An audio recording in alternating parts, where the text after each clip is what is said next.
पूरा विस्तार से आपको बताया क्या हालात थे, आज क्या हैं, हमारा हरियाणा कहाँ था, आज कहाँ है। और यही 30 मेरे दिल में है। 2014 में जब हमने सरकार छोड़ी, उस समय हरियाणा प्रति व्यक्ति आय में, प्रति व्यक्ति निवेश में, नौकरी देने में, कानून व्यवस्था में, खेल और खिलाड़ियों में पूरे देश में नंबर 1 था। आज 9.5 साल के बाद हम कहां पहुंच गए? आज हम हरियाणा किस चीज में नंबर 1 है? आज बेरोजगारी में, महंगाई में, अपराध में ये है। अरे जो प्रदेश जय जवान, जय किसान और जो पहलवान के नाम से जाना जाता था, उस इन तीनों का प्रतीक ये इलाका है। मैं छोटा सा था, हिंदुस्तान का सबसे पहले कॉमनवेल्थ में गोल्ड मेडल कौन लेके आया था? दादरी का लीला पहलवान लेके आया था। मेरे को मिलने आया था मेरे पिताजी को। मैं छोटा सा था, मेरे को याद है। अब जब कुश्ती होती है तो कौन हमारी बेटियां पूरे दुनिया में नाम कमाती हैं? इस इलाके की बेटियां। चाहे किसान का कोई भी आवाज किसी ने दबाने की कोशिश करी तो यहां से आवाज उठी। मेरे को याद है, कादमा याद है, कादमा की मूवमेंट हुई। कोई भी ये हो, किसान की आवाज उठाता है ये खिलाफ। जय जवान, जवानों का जैसे बताया कर्नल रघुवीर सिंह ने, सबसे ज्यादा जवान यहाँ के। लेकिन इस सरकार ने क्या किया 10 साल में? किसान के साथ क्या किया, जवान के साथ क्या किया, खिलाड़ियों के साथ क्या किया? किसान का देख रहे हैं आप।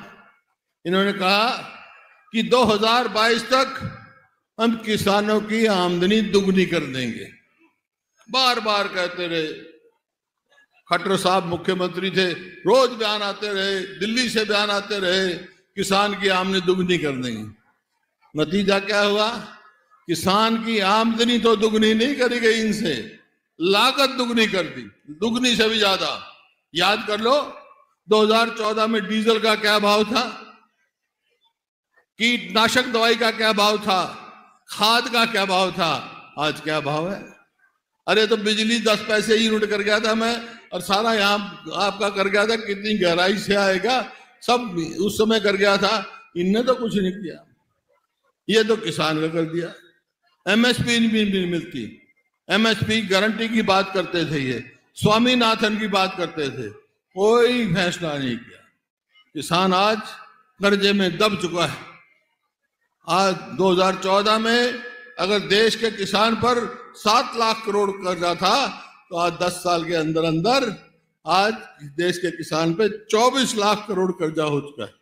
दब रहा है किसान, आमदनी नहीं बढ़ रही है। इसी प्रकार से जवान का देख लो आप, जवानों का जो है भविष्य अंधकार में डाल दिया।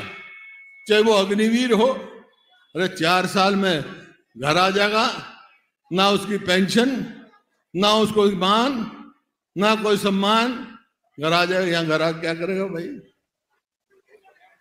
पहले तो फौज में भर्ती होते छोरे के रिश्ते आने लग जाते थे। ईद कौन करेगा भाई? 21 साल से कम शादी नहीं हो सकती, 18 साल का भर्ती होगा, 22 साल का घर आ जाएगा, कौन करेगा? ये परिस्थिति हुई, अग्निवीर बना दी। और हरियाणा में ये कौशल रोजगार निगम बना दिया एक। उसका क्या काम? भ्रष्टाचार का अड्डा, लूट की दुकान। ना तो पक्की नौकरी, ना पेंशन, ना मेरिट, ना रिजर्वेशन, ठेके पे नौकरी देते हैं। 1 साल के लिए देंगे, 2 साल भ्रष्टाचार की, 2 महीने की भ्रष्टाचार में उसकी तनख्वाह ले लेंगे, 1 साल के बाद घर भेज देंगे। हमने तो ठेकेदारी सिस्टम बंद किया था, ये सरकार को ठेकेदार बन के बैठ गई। ये जवानों के साथ किया। और खिलाड़ियों के साथ आपको याद है, जिन हमारी बेटियों ने हमारा नाम दुनिया में ऊपर लेके गई, पहलवान बेटियां हमारी, जंतर मंतर में क्या सलूक हुआ उनके साथ, किस तरह घसीटी गई, आज तक भी न्याय नहीं मिला उनको। तो भाई ये किसके? आप किसी का देख लो। मैंने कहा जैसे अपराध, देखो ये बात ठीक कह रहे हैं, पहले कोई साथी बोले, शायद मान साहब कह रहे थे कि 2005 से पहले भी अपराध की ऐसे ही थी। आज पूरे देश में सबसे असुरक्षित प्रदेश कौन सा है? हरियाणा है। ये मेरे आंकड़े नहीं, केंद्र सरकार के आंकड़े हैं। असुरक्षित माना गया है हरियाणा को। तो भाई क्यों? रोज फिरौतियां भी आते हैं, डाके पड़ रहे हैं, अपराध बढ़ रहे हैं। 2005 में भी ऐसे ही था, लेकिन 2005 में मेरे को मौका मिला, कांग्रेस की सरकार बनी, मैंने एक बात कह दी थी अपराधियों से, भाई या तो अपराध छोड़ दो या हरियाणा छोड़ दो। गए थे सब यहां से, शांति से 10 साल विकास किया हरियाणा ने और नंबर 1 बना पूरा देश में।